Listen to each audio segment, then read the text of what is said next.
Assalamualaikum warahmatullahi wabarakatuh. Ya, berjumpa lagi dengan saya, Lis Nurhuda. Di sini saya akan menjelaskan materi secara peminatan. Alangkah baiknya sebelum kita mulai penjelasan ini, alangkah baiknya kita baca basmalah terlebih dahulu. Bismillahirrahmanirrahim. Agar materi yang saya jelaskan ini bisa lancar dan diterima oleh semuanya. Oke, di semester 2 ini kita belajar secara daring ya, tapi tetap semangat walaupun belajar dari rumah. Oh ya, jangan lupa tetap pakai masker kalau berpergian keluar rumah. Tetap jaga kesehatan dan patuhi 3M. Oke?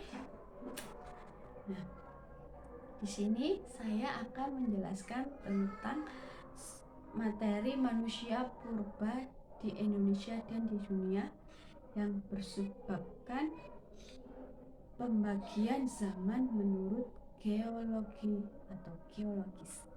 Nah, sebelum kita masuk ke materi,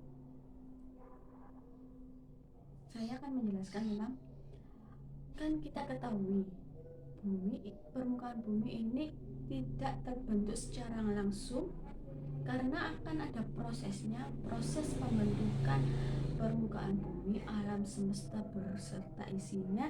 Ini ada proses, butuh proses. Nah, teori yang mengatakan tentang proses pembentukan permukaan bumi atau bumi ini dinamakan teori Big Bang. Apa yuk? Ingat-ingat ya, teori Big Bang. Kita masuk ke materi. Pembagian zaman menurut geologi dan geologis. Kita ketahui geologi dan geologis itu merupakan salah satu ilmu bantu dalam sejarah. Karena kita ketahui sejarah tidak dapat berdiri sendiri. Sejarah butuh bantuan ilmu-ilmu yang lain. Yang diantaranya geologi atau geologis yang akan kita bahas nanti. Kedua, antropologis. Ketiga, antropologi budaya. Keempat, filologi. Dan kelima, arkeologi. Oke, ingat-ingat ya. Kelima, geologi. Yang kedua tadi paleoantropologi. Ketiga, antropologi budaya. Keempat, filologi. Dan yang terakhir, arkeologi. Oke, kita akan masuk ke materi pertama, yaitu pembagian zaman menurut geologi atau geologis. Geologi sendiri itu apa loh?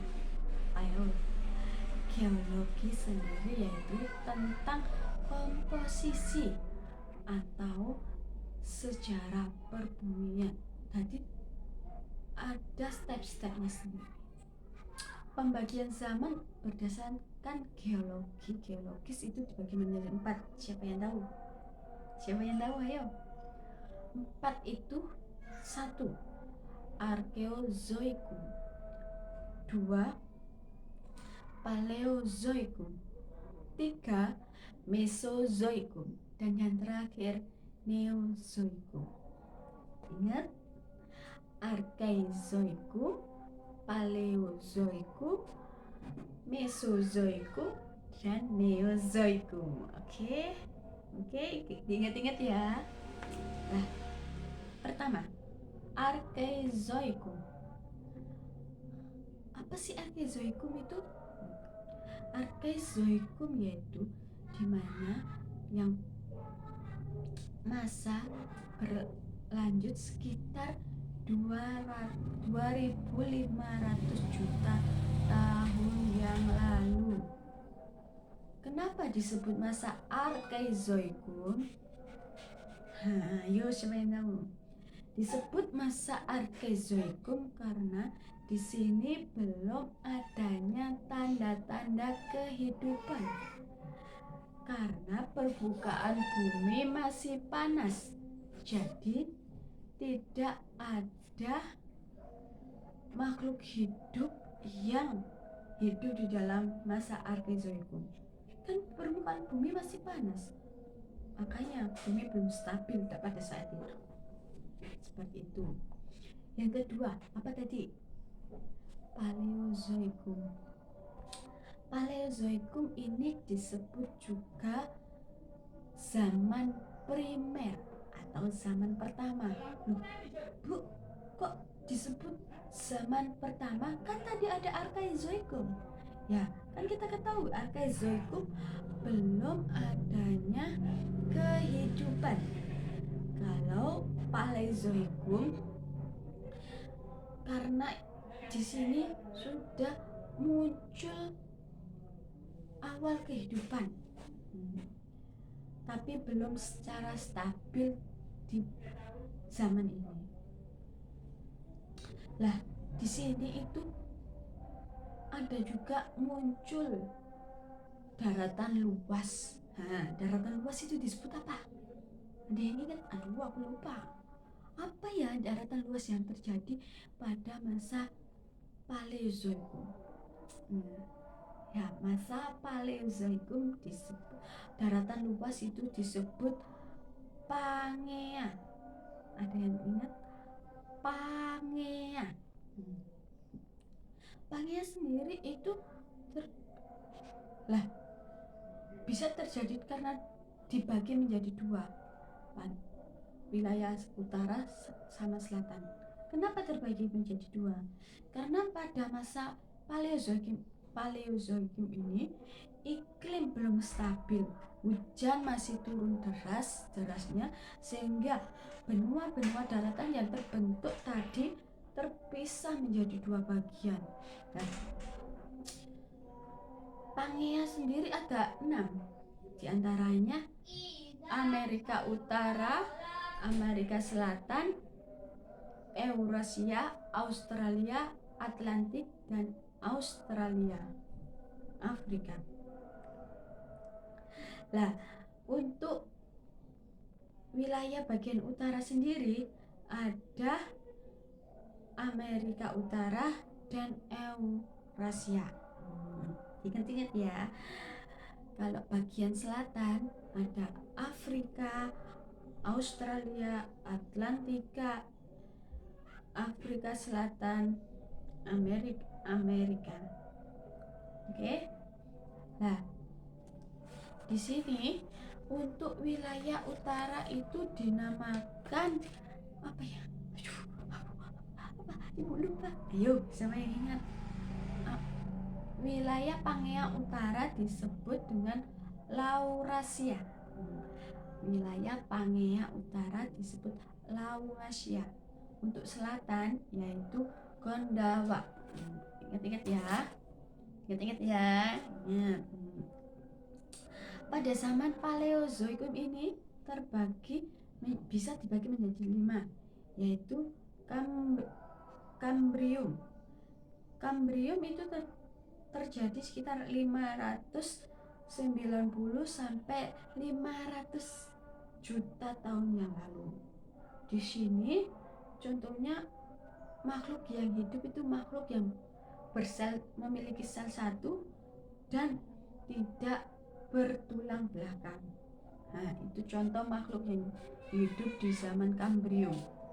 Untuk masa kedua yaitu masa Ordovisium, sekitar 500 sampai 440 juta tahun. Contoh makhluk hidup yang ada pada masa Ordovisium yaitu makhluk yang memiliki tulang belakang. Kan tadi yang tidak memiliki tulang belakang, sekarang makhluk yang memiliki tulang belakang dan ikan yang tidak berrahang. Ingat-ingat ya. Nomor 3 yaitu silur, terjadi pada 440 juta tahun yang lalu sampai 410 juta tahun yang lalu. Contoh makhluk hidup yang pada masa silur yaitu tumbuh-tumbuhan, dan ikan berahang. Selanjutnya yaitu Devon. Devon sekitar 410 sampai 360 juta tahun yang lalu. Contohnya adalah munculnya amfibi. Di sini amfibi sangat mulai bermunculan. Tetapi ada lagi masa Karbonifera, yaitu munculnya reptil, binatang reptil. Sehingga masa Devon itu amfibi-amfibinya berkurang. Ada juga zaman Perm. Reptil mulai mendominasi. Reptil apa saja yang mulai mendominasinya? Contohnya dinosaurus. Oke. Ya, seperti itu untuk Paleozoikum. Yang ketiga, Mesozoikum. Mesozoikum itu disebut juga zaman sekunder. Kenapa disebut zaman sekunder?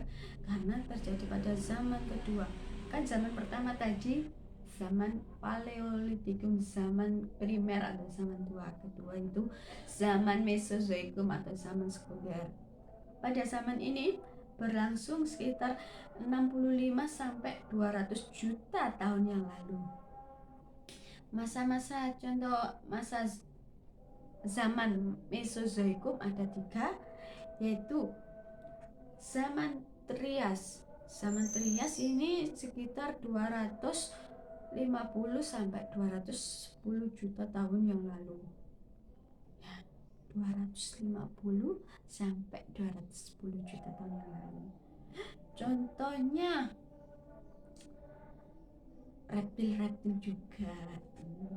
Kedua, zaman Jura. Zaman Jura ini 210 sampai 140 juta tahun yang lalu. Dari kedua zaman ini, zaman Trias sama zaman Jura, reptil masih banyak mendominasi. Jadi penguasa, reptil ini jadi penguasa pada kedua zaman ini. Tetapi pada zaman Kapur 140 juta sampai 65 juta tahun yang lalu, reptil ini banyak yang menghilang. Kok bisa menghilang, Bu? Kenapa? Ada yang tahu?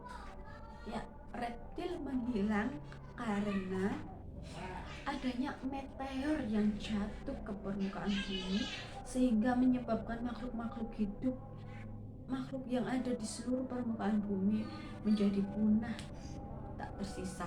Flora faunanya mati semua karena akibat meteor tersebut. Untuk yang keempat, Neozoikum. Masa Neozoikum masa terakhir. Masa Neozoikum berlangsung sekitar 65 juta tahun yang lalu. 65 juta tahun yang lalu. Masa ini mulai adanya makhluk seperti kita. Adanya makhluk seperti kita, manusia. Udah awal kehidupan manusia di masa Neozoikum. Pada masa Neozoikum ini terbagi menjadi 2, masa kuarter dan masa tersier. Masa kuarter, masa tersier, kedua ini terjadi pada masa Neozoikum. Masa tersier, munculnya makhluk primata atau mamalia. Kalian tahu primata kan? Pasti tahu semuanya. Terus Indonesia, wilayah Indonesia ini sudah mulai terbentuk. Jadi dengan adanya Indonesia terbentuk ini, manusia akan dapat berpindah-pindah. Nanti nomaden lah, berpindah-pindah tempat ke materi bab selanjutnya. Nah, kalau zaman kuarter terbagi menjadi 2, Pleistosen dan Holosen. Untuk Pleistosen sendiri ada zaman glasial dan interglasial. Zaman glasial itu zaman apa? Ya, zaman es. Zaman glasial adalah zaman es. Oke? Untuk zaman interglasial adalah zaman pencairan es, sehingga menyebabkan air menjadi naik ke permukaan bumi. Di sini terjadinya persebaran manusia. Seperti itu. Kalau zaman Holosen, munculnya manusia cerdas. Dari manusia purba ke manusia modern seperti kita. Seperti itu. Kalau zaman tersier sendiri bisa dibagi menjadi 5 juga. Ada Pliosen, Miosen, Oligosen, Eosen, dan Paleosen. Oke, diganti-ganti itu ya. Ya, cukup sekian materi yang dapat Ibu sampaikan pada subbab pembagian zaman menurut geologi dan geologis. Jika kurang jelas bisa ditanyakan ke Ibu ya. Terima kasih. Wassalamualaikum warahmatullahi wabarakatuh.